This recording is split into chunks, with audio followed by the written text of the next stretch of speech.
I was sitting quietly at the table next to my 7-year-old grandson at my son's second wedding. Suddenly, the boy grabbed my hand tightly and whispered, "Grandma, I want to leave right now." I asked him, "What's wrong?" He trembled and replied, "Grandma, you didn't look under the table, did you?" I slowly lowered my gaze and froze. I took my grandson's hand and we got up in silence. I'm so glad you're here. If you're watching this video, please like and subscribe to the channel, and tell me in the comments where you're listening to my story of revenge from. I want to know how far it has reached. I was sitting in the middle of the wedding hall, a ballroom aglow with candlelight, right next to my little grandson, the boy I love more than life itself. Today was the wedding of my son, Alex, to his second wife, Ava. My little boy, Leo, was busy pushing his red toy car back and forth across the immaculate white tablecloth. His clear eyes seemed immersed in a world of his own, where the noise of the adults around him didn't exist. I looked at him, and my heart softened. I carefully straightened the tiny bow tie at his neck, a gesture as gentle as if I were caressing the memory of his mother, Maria, whose every tender smile I still remember as if it were yesterday. The soft melody of the jazz band filled the room, blending with the murmur of conversations and the clinking of wine glasses. The ballroom was decorated with impressive luxury, with arrangements of pristine white roses on every table, and the candlelight reflected on the gleaming silver plates. I looked up, searching for Alex. He was busy going from table to table, toasting to thank the guests, with a radiant smile that seemed to want to hide the emptiness I knew he still carried in his heart since Maria left. In the distance, Ava, my son's new wife, stunning in her beaded wedding dress, posed for photos with her friends. Her smile was perfect, without a single cloud, as if the whole world belonged to her. I looked at her and felt something strange in my chest, a weird sensation, but I tried to ignore it, telling myself I was just being overly sensitive. Waiters moved gracefully between the tables, serving more wine, clearing empty plates, and arranging the napkins. An elderly couple sitting at our table turned to me with a kind smile. "How fast Leo is growing up. How old is he now, Betty?" I smiled and replied in a soft voice, "He just turned 7. Time flies." Then I turned to cut a small piece of cake to give to Leo. The boy looked up, his eyes shining with gratitude, but he immediately lowered his head again and continued pushing his toy car, as if only that toy was the place where he felt safe. Suddenly, Leo stopped. His little hand stopped pushing the car, and his round eyes looked at me with a seriousness that was not normal for him. I was a little startled. A bad feeling ran through my body. He grabbed my hand tightly. His little fingers were ice cold. In an urgent voice, he whispered, "Grandma, I want to leave right now." His voice trembled, as if he were holding back a fear he couldn't explain. My heart raced. I leaned over him and put a hand on his shoulder. "What's wrong, my boy? Tell me what it is." Leo shuddered, pressing his lips together, and then he whispered so softly that I had to lean my ear closer to hear him. "Grandma, you didn't look under the table, did you?" His words were like a cold knife that went through my chest. A terrible anguish began to grow inside me, making it hard to breathe. I tried to stay calm and stroked his hair, but his gaze, the panicked look of a boy of just 7, prevented me from ignoring it. "It's okay, my love. Let your grandma look," I said, trying to make my voice sound calm to soothe him, although I felt my own heart was pounding. Carefully, I lifted the edge of the white tablecloth and looked into the dark space under the table, where the wooden legs of the chairs and Leo's little shoes were swinging. And then I saw it, a small piece of paper, folded in 4, lying there, right next to Leo's chair. It was so small that it was almost lost in the darkness, but its presence chilled my blood. Leo huddled against me, his little hand gripping my arm as if seeking refuge. I felt his agitated breathing.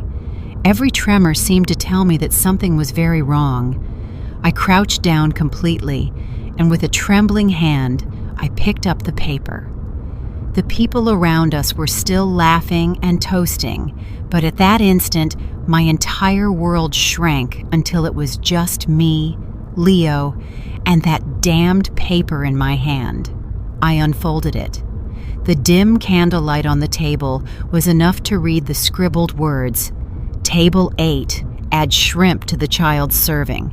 A few words, but they were like a direct punch to my heart. I felt the blood turn to ice in my veins and the air get stuck in my chest. Leo is severely allergic to shrimp, something my whole family knows perfectly well. A single piece of shrimp would be enough to put his life in danger. Who could have written this? Who could be so cruel? Right on my son's wedding day. I squeezed Leo's hand, feeling his little fingers tremble in mine. I stood up abruptly, not caring about the surprised looks from the people around me. The elderly couple nearby stopped talking and looked at me with concern. I hugged Leo with all my strength, as if I feared he would vanish if I let him go. The laughter and music continued, but for me, everything had become a heavy, suffocating silence. Memories of other times flooded my mind, taking me out of that gleaming wedding hall and back to the years when our family was whole. I once thought my son's home would always be filled with laughter, but life, like a sudden gust of wind, extinguished that flame of happiness, leaving me with scars that would never heal. I remember Maria, my first daughter-in-law, like I remember the morning sunlight streaming through the window at dawn. Her smile was tender and warm. She always made me feel like I was in the arms of a true daughter. Maria never raised her voice, never did anything that worried me. She was one of those people who, just by looking at them, made you feel at peace. I still remember those very windy afternoons in the suburbs of Phoenix when I would arrive at Alex and Maria's little house. The laughter of Leo, who had just started to walk, echoed in the backyard as he chased a colorful rubber ball.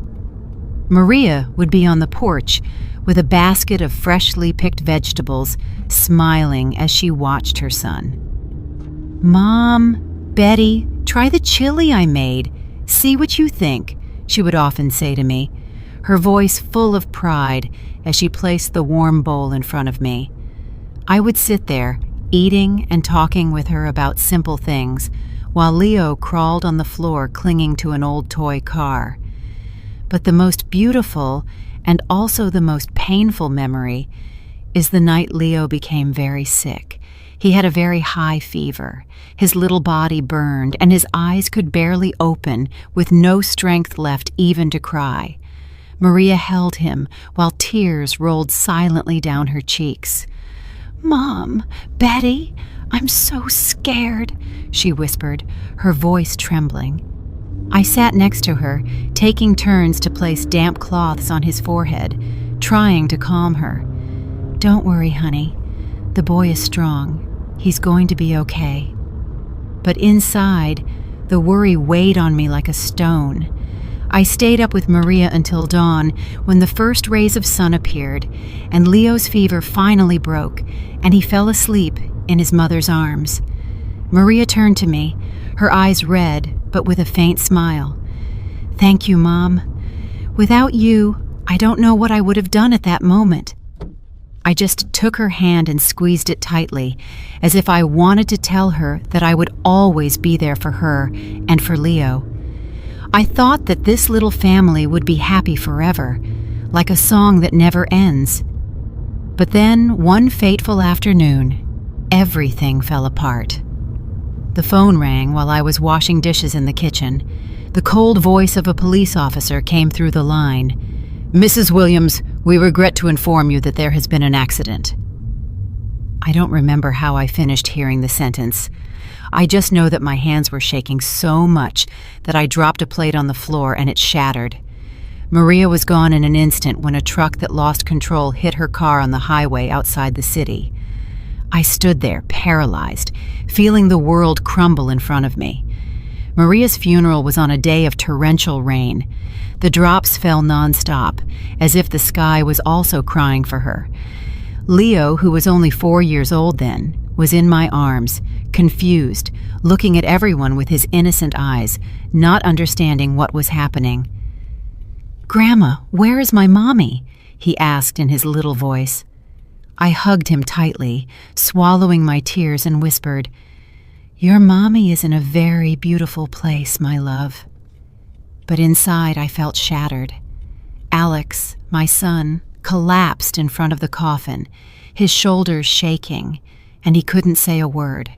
I knew he was trying to be strong, but his gaze was empty, as if a part of his soul had gone with Maria.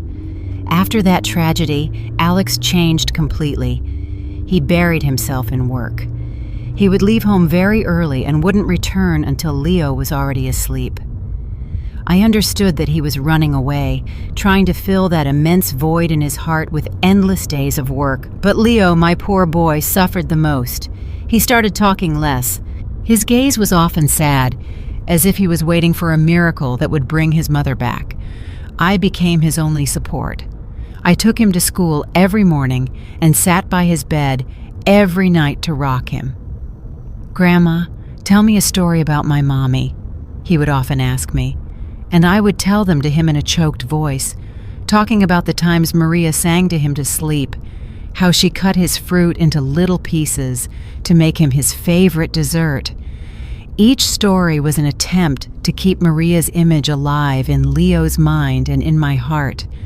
Lucy, my adopted daughter, also became an essential part of those days.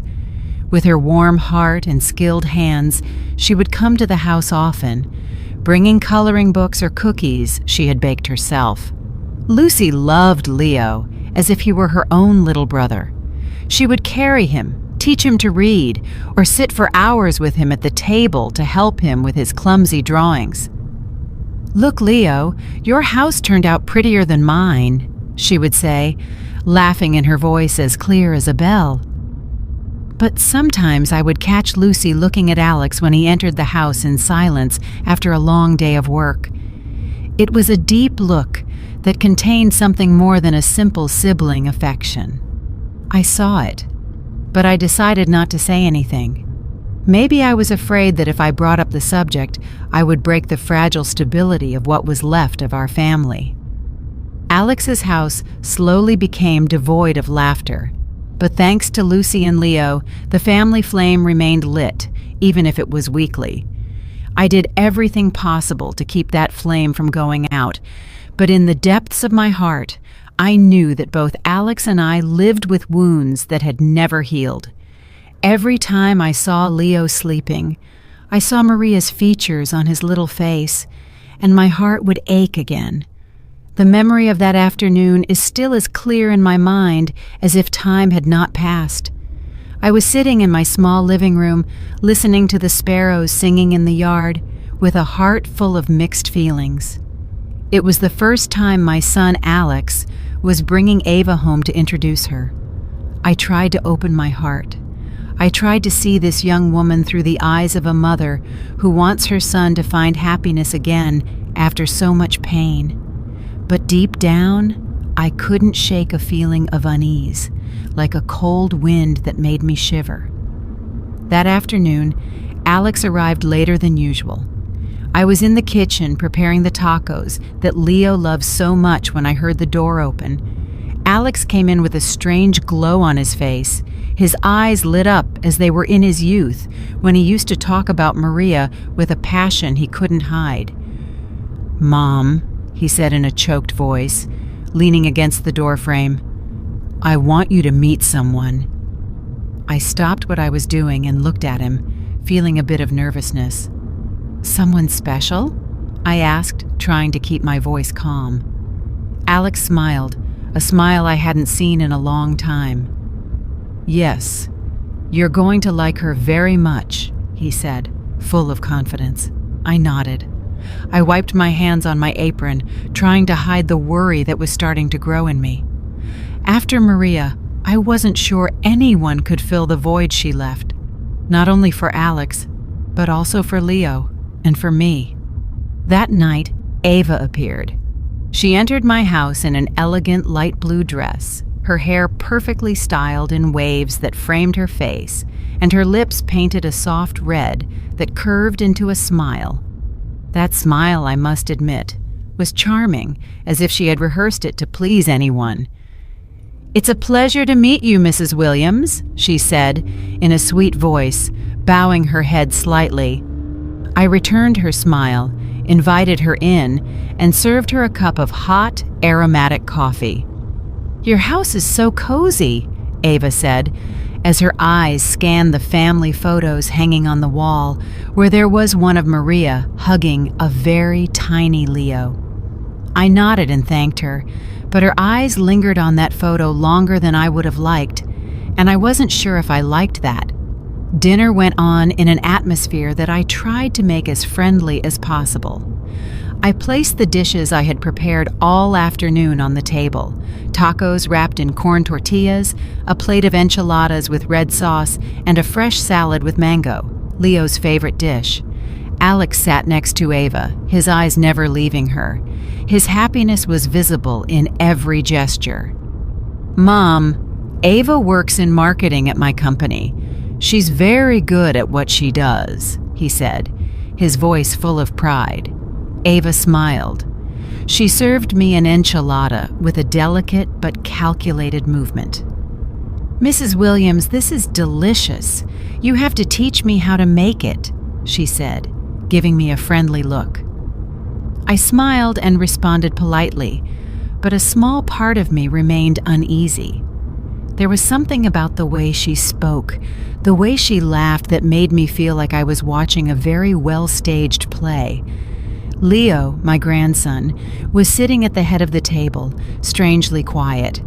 He, who normally wouldn't stop talking about school, that night just picked at his food without lifting his head once.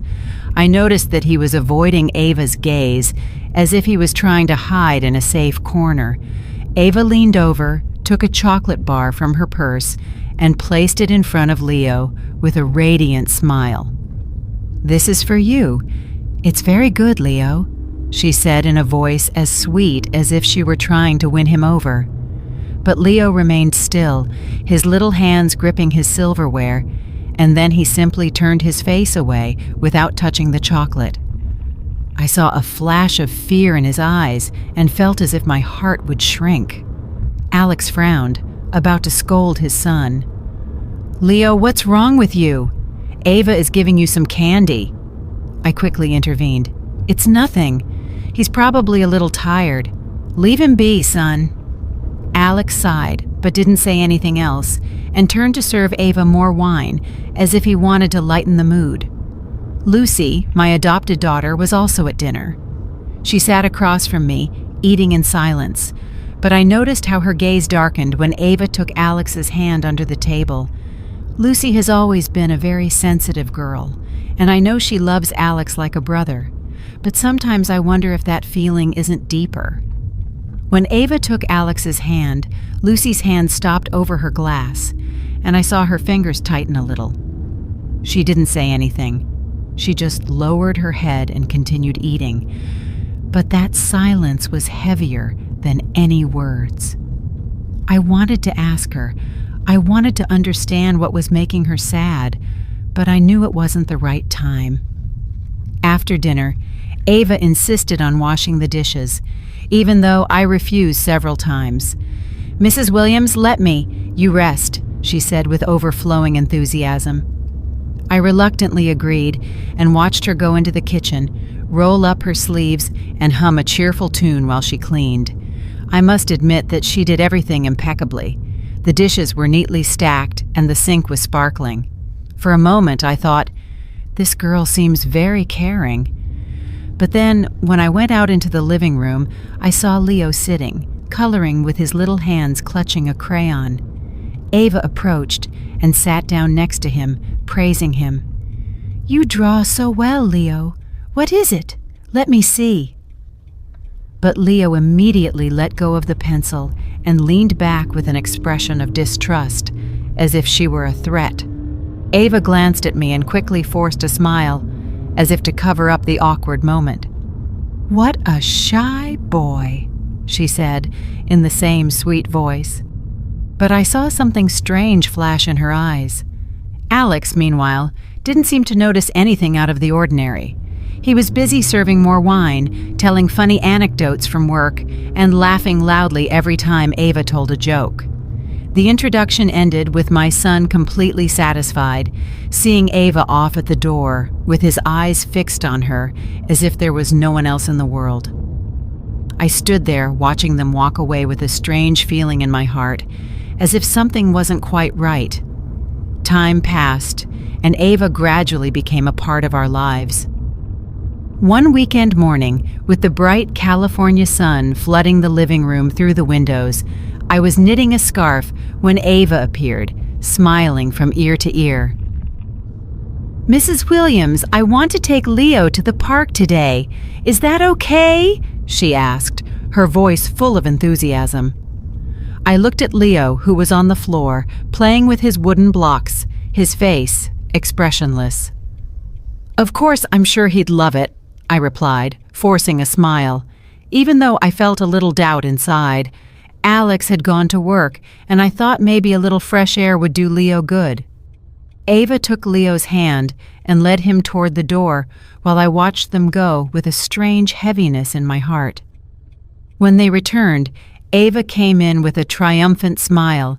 "He had so much fun. He wouldn't stop going down the slide, and he even asked for another ice cream," she recounted, her voice full of excitement.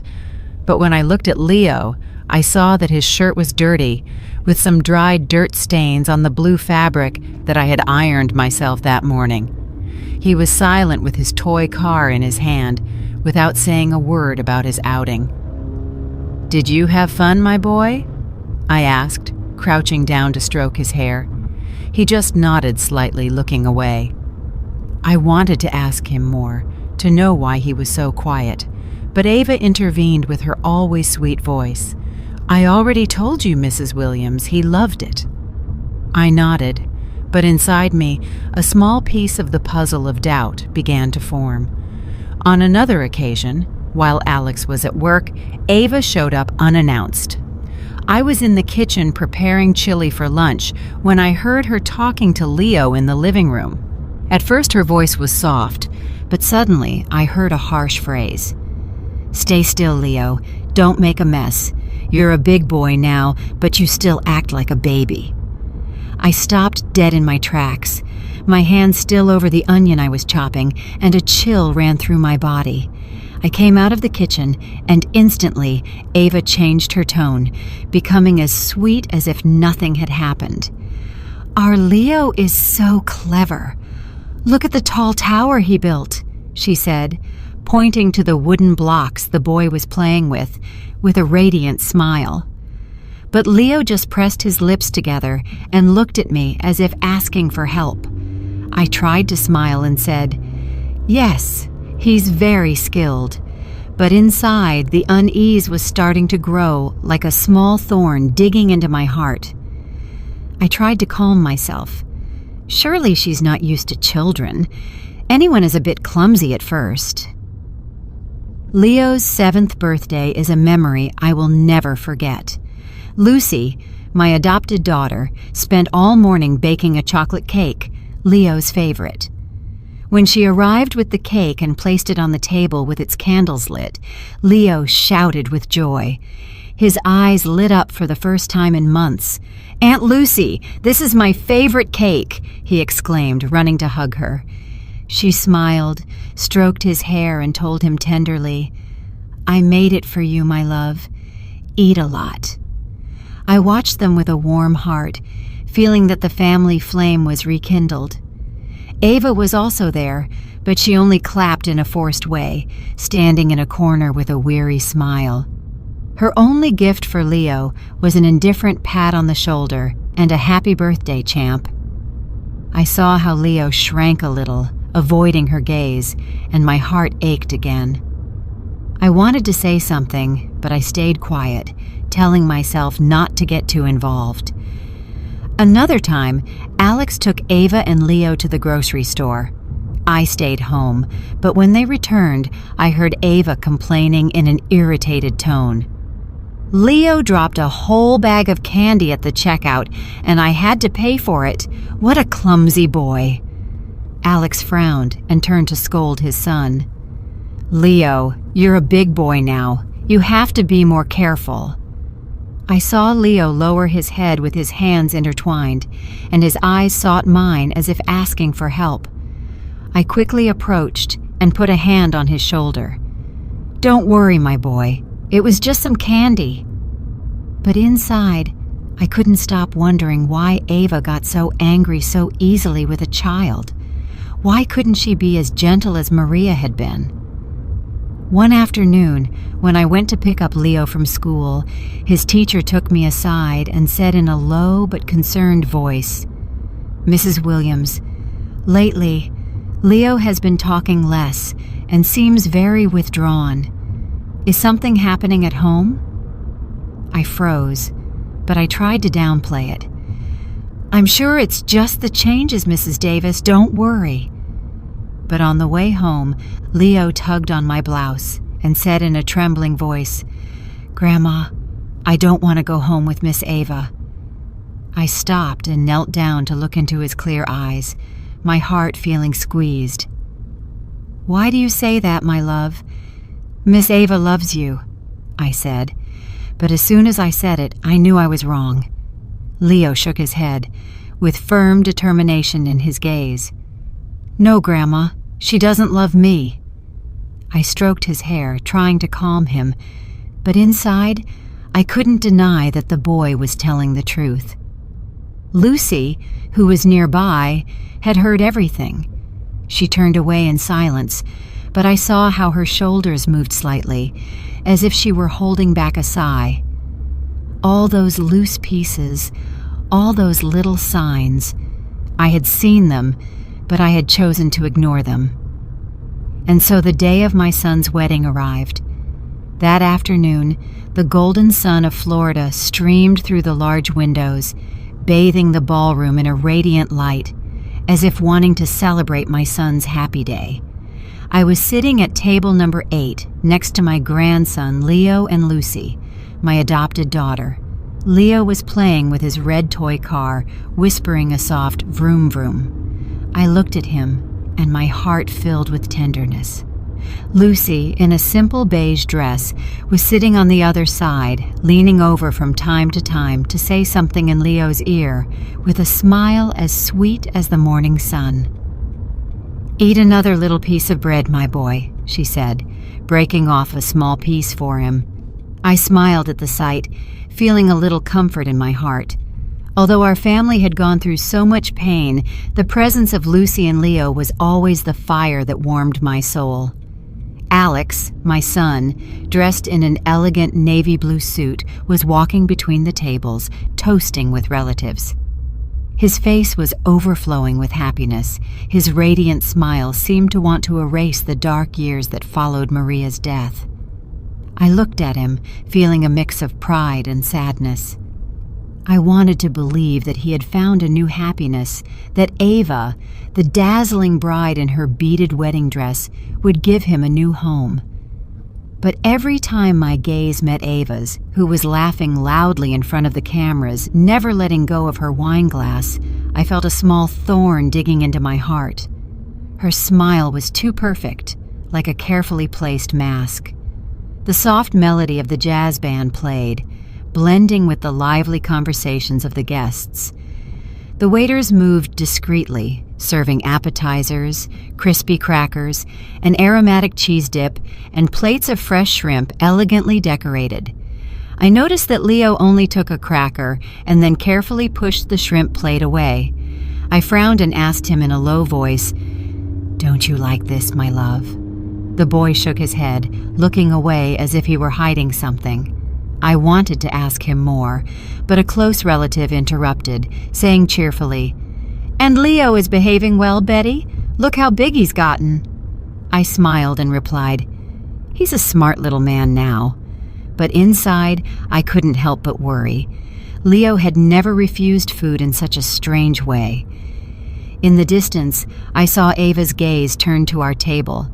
The smile on her lips seemed to tighten for a second, just enough for no one to notice, before she turned to continue toasting with another guest. I tried to dismiss my uneasiness, telling myself I was overthinking, but then everything changed in an instant.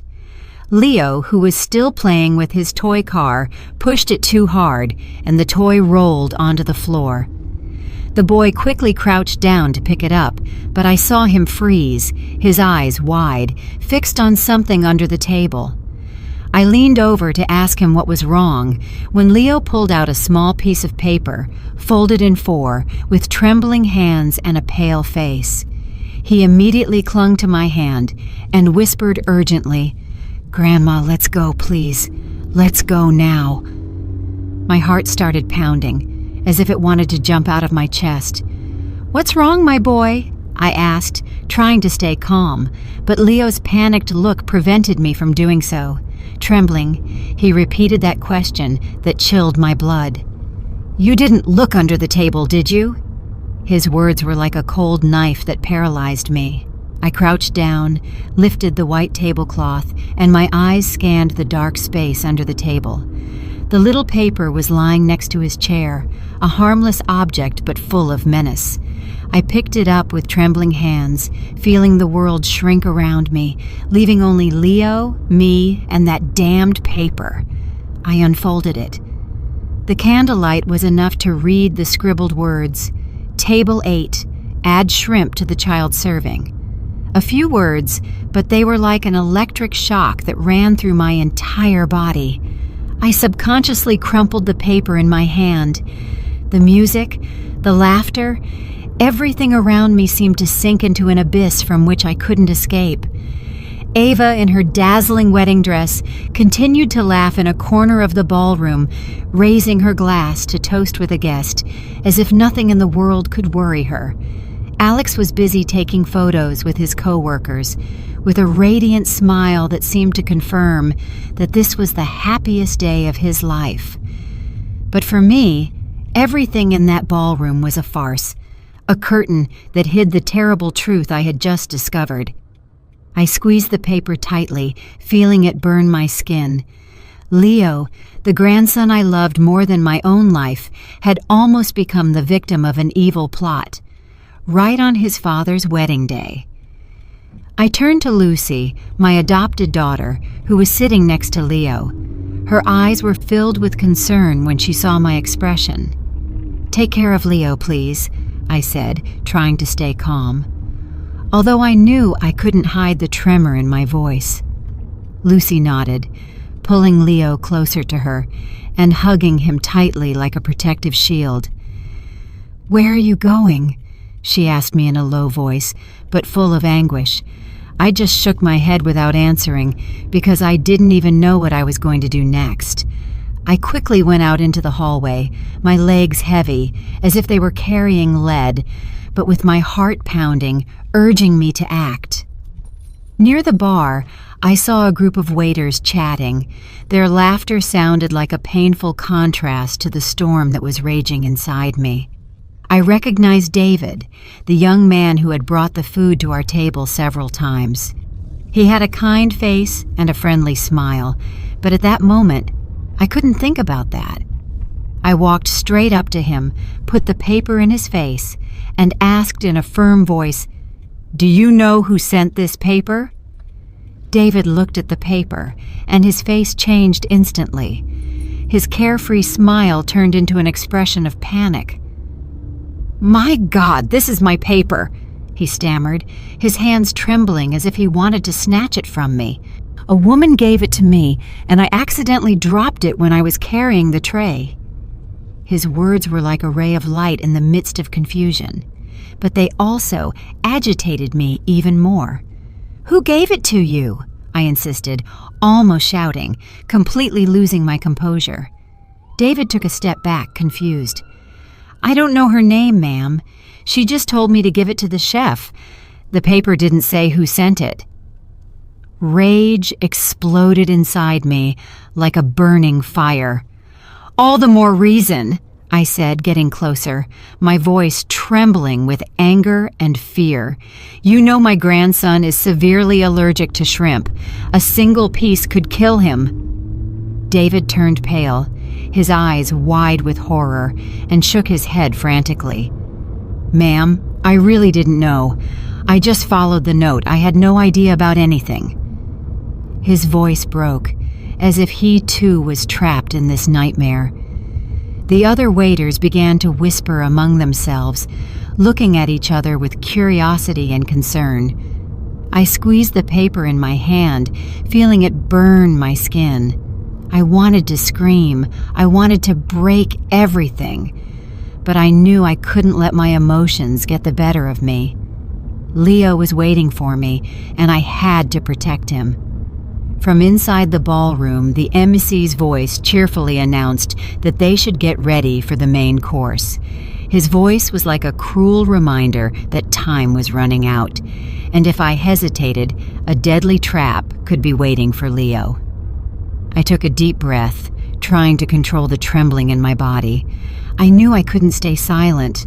If I didn't act right now, I would never forgive myself. I returned to the ballroom with the paper still in my hand, as irrefutable proof of a sinister plan. The ballroom was still flooded with candlelight, and the music of the jazz band mixed with the laughter of the guests. The waiters silently served the main courses, and the aroma of roasted meat and gravy filled the air.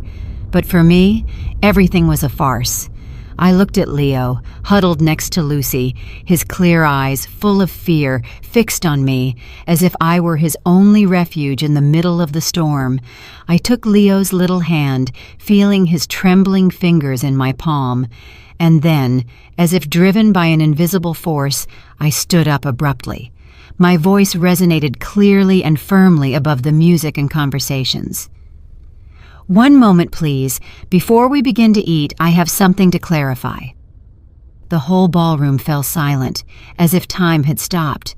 All eyes were on table 8, where I was standing with Leo by my side, and Lucy sitting with a spark of determination in her eyes. The clinking of glasses ceased, the murmurs died down, and I could only hear the pounding of my heart in my chest. I held up the paper.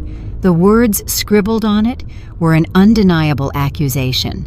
"Who wrote this paper, asking for shrimp to be added to the food of the child at table 8?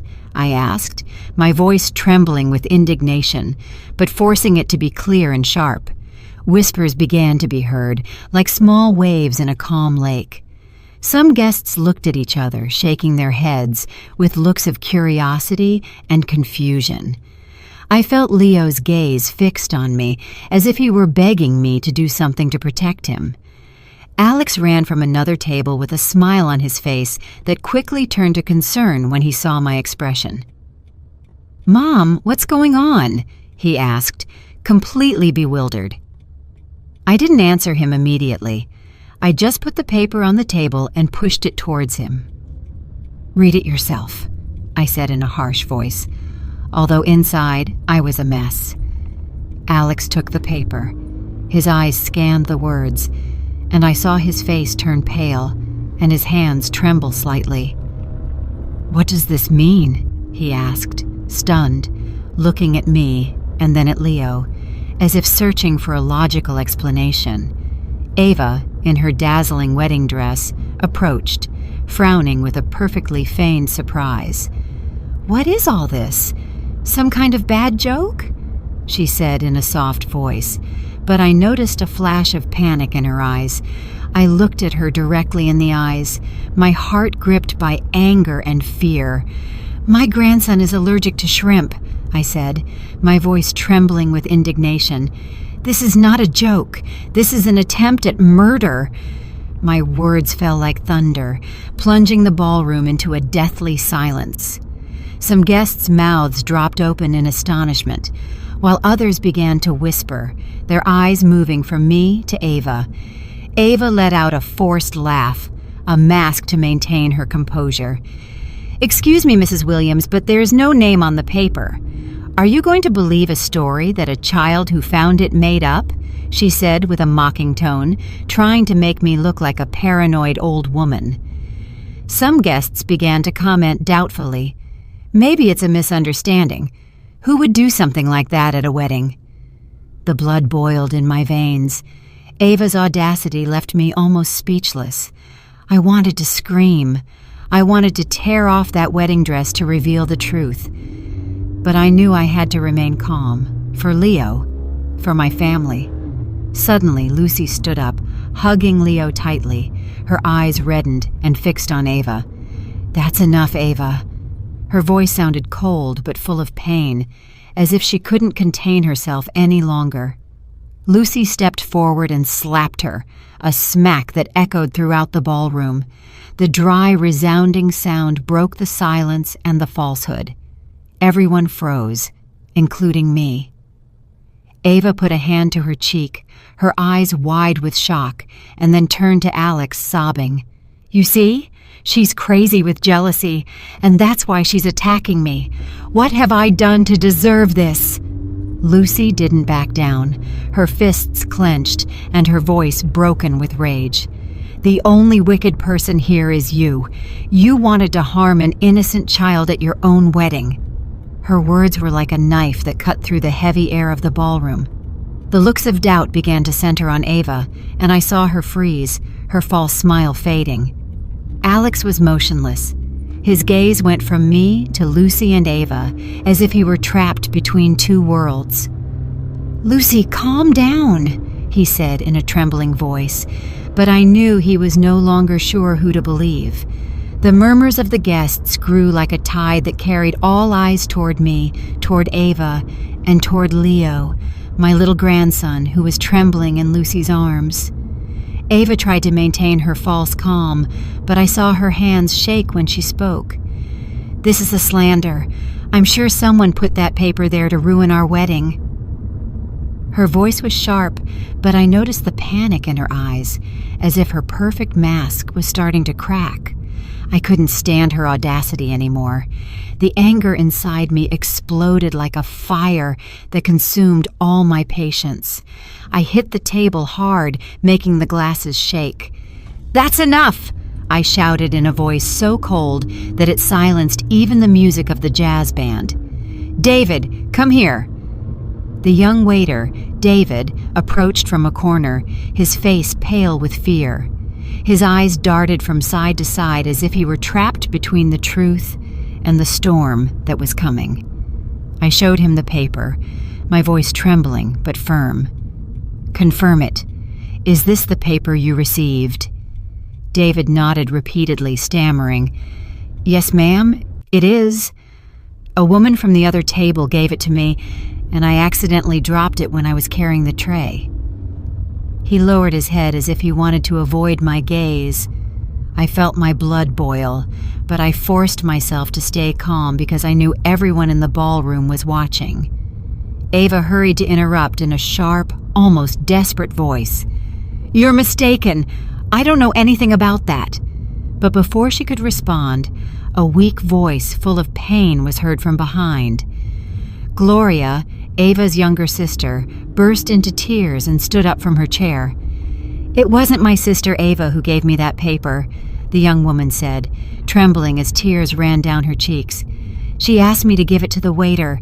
I swear I didn't know what was inside." A murmur of astonishment ran through the ballroom. "My God, I can't believe it! How is that possible?" I looked at Gloria, and my heart softened. She was barely 18 years old. Her eyes were red and full of confusion, as if she too was trapped in this nightmare. Ava turned abruptly and yelled at her sister, her face disfigured with anger. "Shut up, Gloria! How dare you make up lies to harm your own sister?" Her voice was sharp, but I saw her lips tremble as if she were struggling to hide the truth. Gloria backed away, trembling from head to foot, and said between sobs, "I'm not lying, sister. I just did what you asked." Her words were like a dagger that went through Ava's falsehood, leaving the entire ballroom in a state of shock.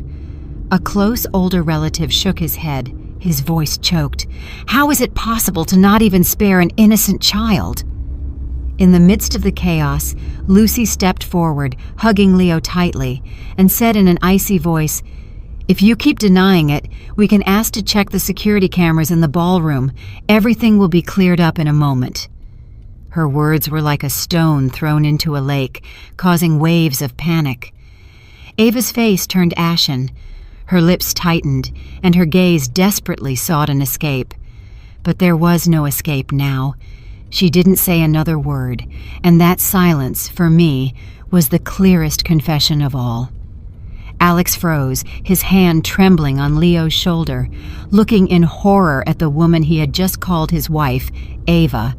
His voice broke as if he were trying to cling to the hope that it was all a misunderstanding, but his gaze, moving from the paper to Leo, said it all. I saw how his heart broke, just like mine had when he discovered the plot. An uncle stood up and shook his head, disgusted. "It's unbelievable, such wickedness on a day of celebration." His voice trembled as if he were holding back his indignation. After Lucy's challenge about the security cameras, a deadly silence took over the ballroom. Ava, the woman I once tried to accept as part of my family, stood there, her face pale and her lips pressed together, looking for one last excuse. But the truth was exposed, and she had nowhere left to run. Alex, my son, walked slowly toward her, his face tense and his eyes red, and asked her, "Ava, tell me the truth. Is it true?" His voice trembled as if he were begging for a glimmer of hope that it was all a mistake. But I knew that deep down, he also felt the painful truth. Ava took a step back, trying to force a twisted smile, but her eyes betrayed her panic. "You don't believe me?" she said in a broken voice, as if trying to cling to the last drop of Alex's trust. "It's all their plan. I didn't do anything." But her words sounded weak, like a wind about to die out before a storm. I looked at her, my heart heavy with indignation and pain. This woman I thought would bring my son happiness was now standing in front of me like a stranger, a danger I hadn't seen before.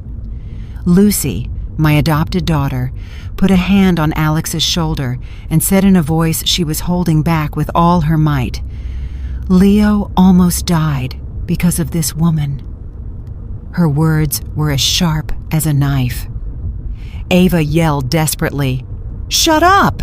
You're just a jealous intruder!" But Lucy didn't move. She was trembling with rage, but stood firm like a shield for Leo.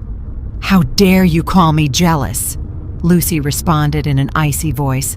"Look this child in the eyes and tell me you didn't try to hurt him." Leo clung to me, his little hand squeezing mine, as if he feared being dragged into that nightmare. The guests began to stand up. The festive atmosphere had completely broken. A relative of our family, Mr. Johnson, hit the table with anger. "This is a disgrace. We can't let this go." Murmurs of support were heard like waves that grew and drowned Ava in everyone's looks of contempt. Alex, trapped between truth and love, cried out, his voice broken with pain and indignation. "Leo is my son. You tried to kill my son at our own wedding." His words were like a direct stab to Ava's heart, and I saw her burst into tears.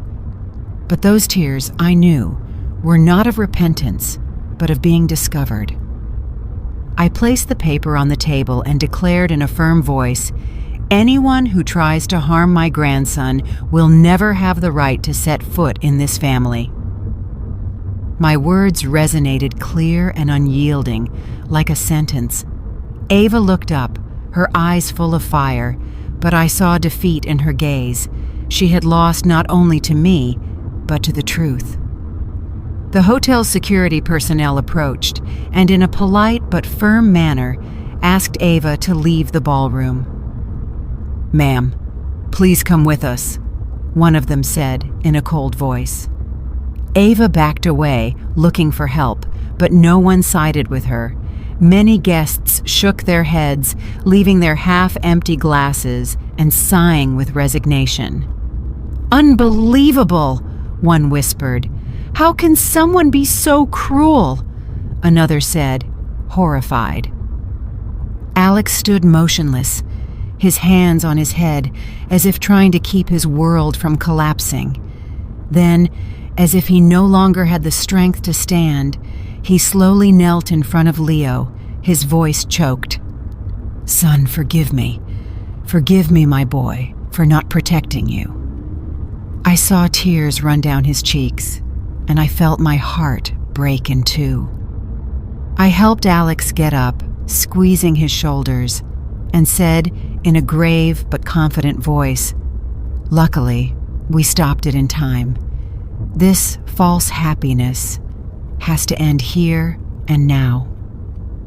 I looked at Ava, who was being escorted out amidst looks of contempt, and in my heart, I knew that she never was and never would be a part of this family.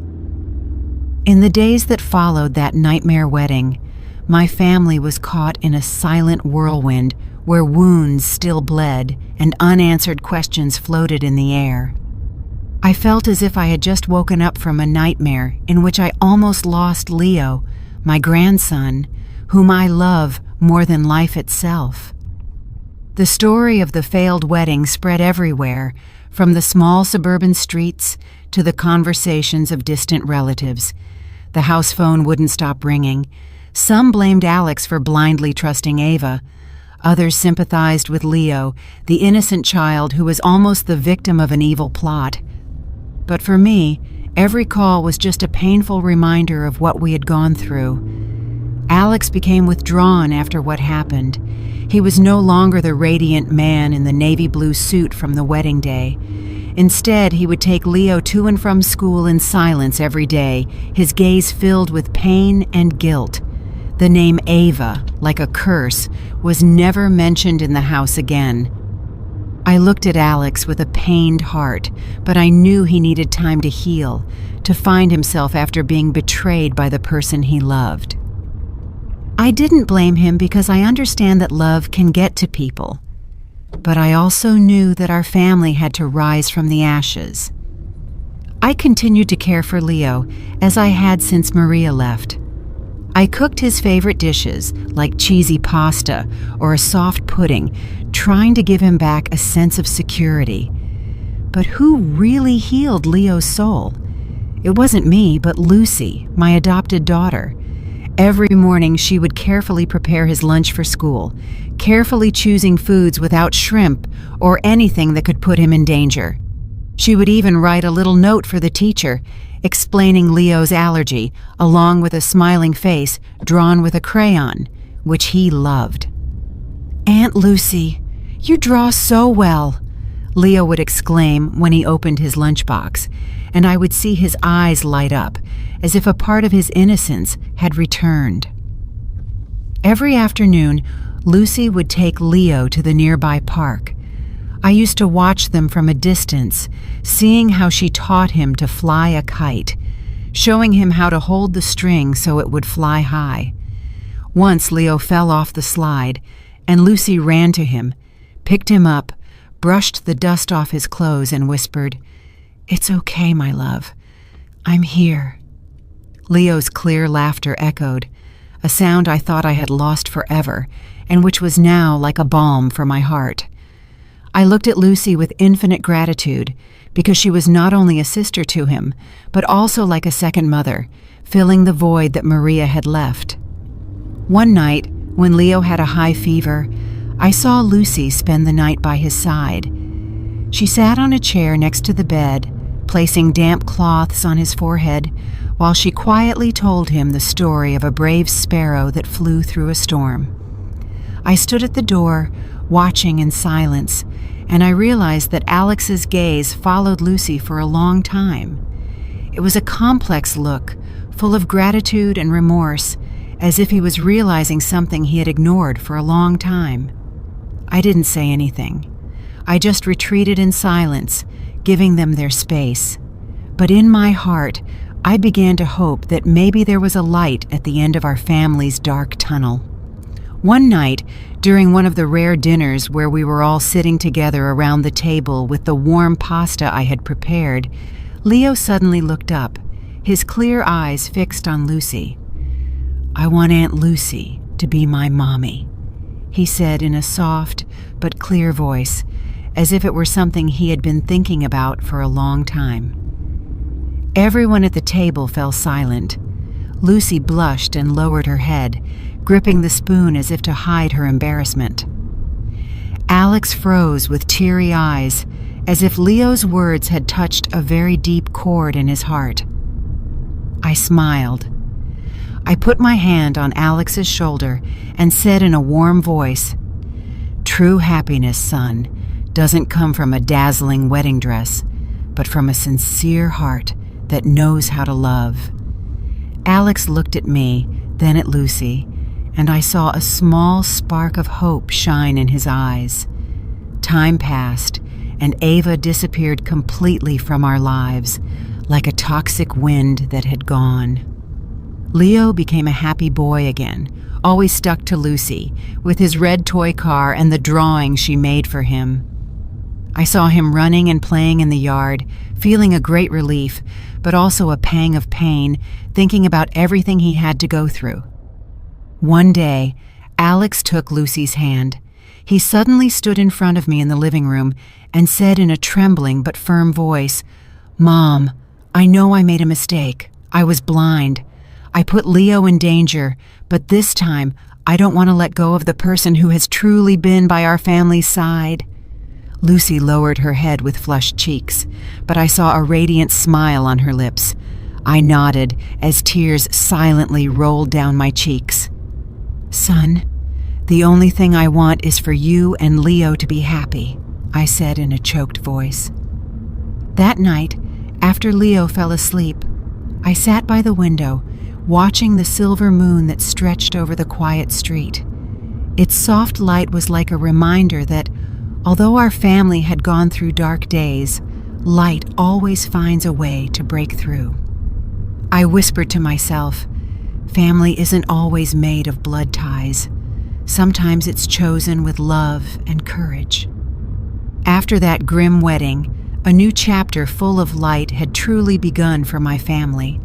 I looked toward the yard where the kite that Lucy and Leo had flown the day before was still there, and I knew that although the old wounds might never fully heal, we would continue on together with love and strength as our support.